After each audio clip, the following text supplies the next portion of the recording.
位同学，大家好。Halo semuanya, apakah semua dalam keadaan sehat?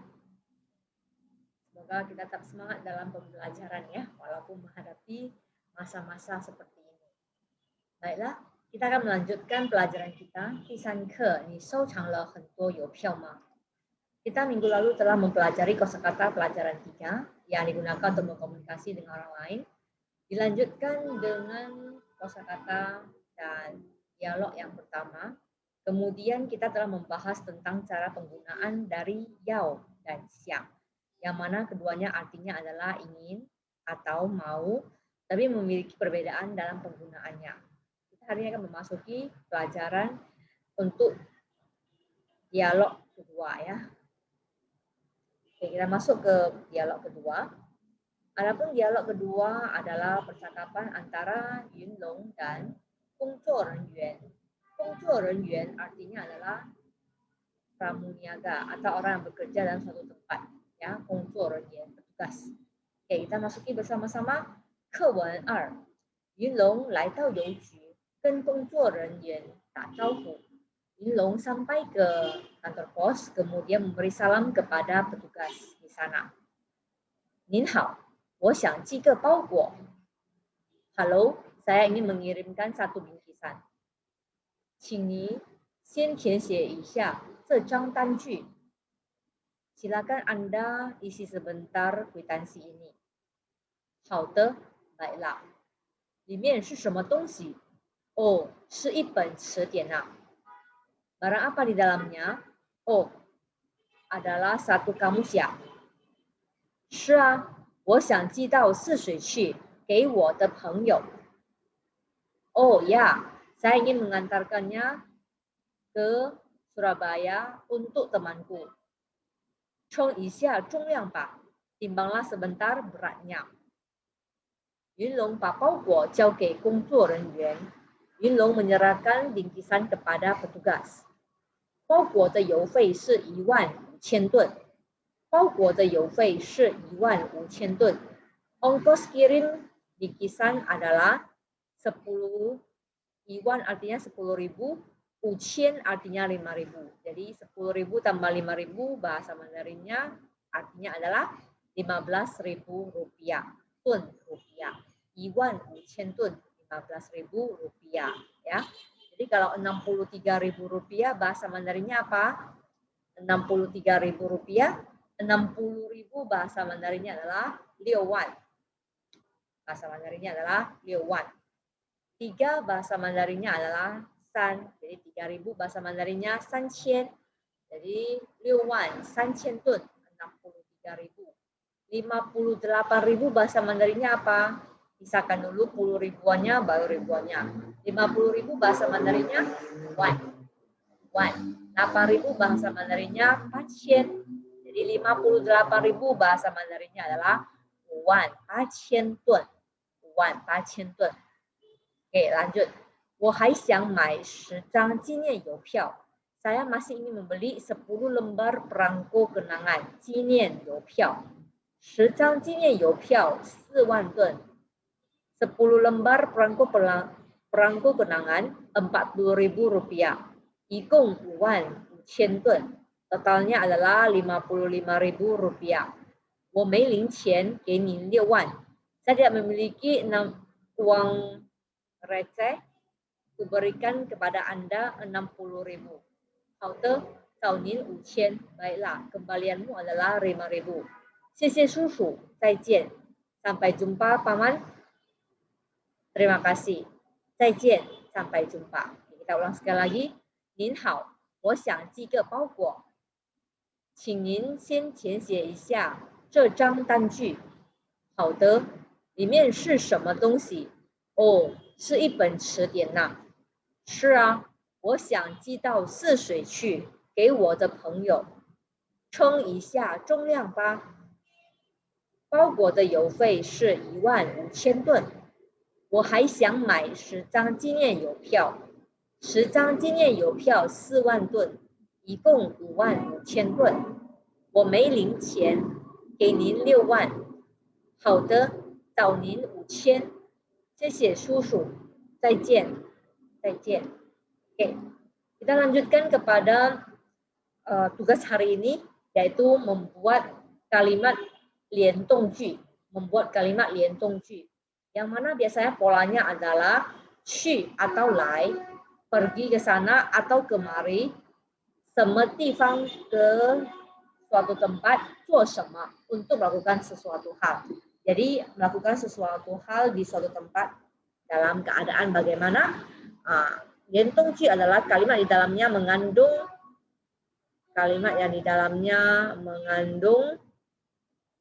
dua kata kerja yang merupakan urusan atau gerakan beruntun. Jadi liantongju adalah kalimat di dalamnya mengandung dua kata kerja yang merupakan urusan atau gerakan beruntun. Oke, bagaimana maksudnya? Oke, misalnya ya, perhatikan. Model pertama adalah 我去问, saya pergi untuk bertanya. Jadi kata kerja pertama adalah 去, pergi. Kedua adalah 问, bertanya. Jadi saya pergi untuk bertanya, berarti beruntun ya. Ketika saya pergi, tujuan saya adalah untuk bertanya. Contoh kedua, 中国人用筷子吃饭. 中国人用筷子吃饭. Orang Tiongkok menggunakan sumpit untuk makan. Jadi pergi ke suatu tempat untuk menggunakan sumpit untuk. Ya. 弟弟去商店买东西. Adik ke toko untuk membeli barang. Jadi yang pertama modelnya adalah lakukan sesuatu yang pertama untuk tindakan yang kedua. Jadi lakukan yang pertama tindakannya untuk tindakan kedua. Model kedua adalah 他听完故事哈哈大笑起来. Setelah dia mendengar cerita, tertawa terbahak-bahak. 老师收到作业，看了一会儿，说好啊。Guru menerima PR, melihat sebentar, kemudian berkata, oh baiklah. Jadi yang keenam, 妹妹做完作业，睡觉去了. Setelah selesai mengerjakan tugas, adik perempuan pergi tidur.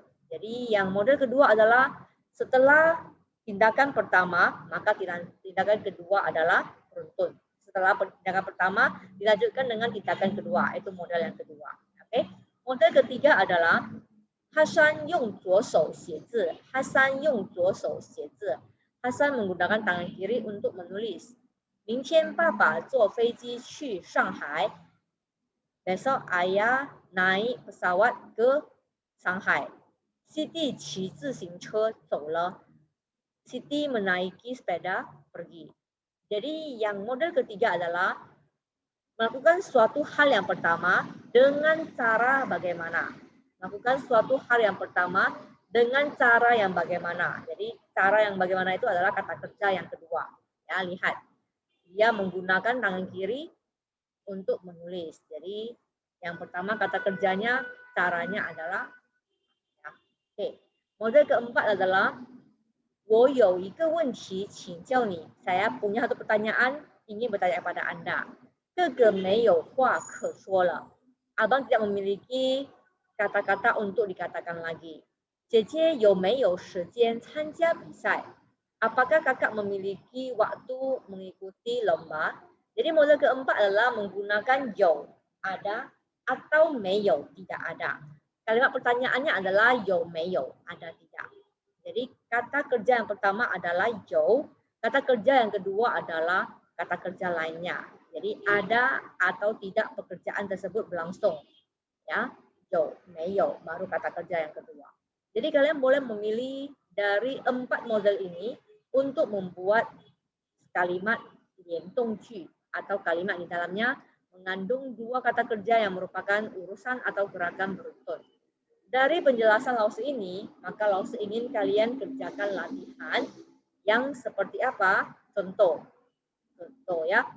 他又买了一辆新型摩托车，花了300多元. Dia kembali membeli satu model motor baru. 花了300多元, menghabiskan 300 lebih yuan. Oke, jawabannya adalah 他又花了300多元买一辆新型摩托车. Dia kembali menghabiskan 300 yuan untuk membeli satu motor baru.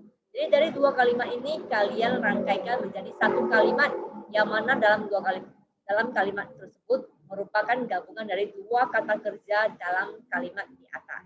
Oke, contoh yang kedua.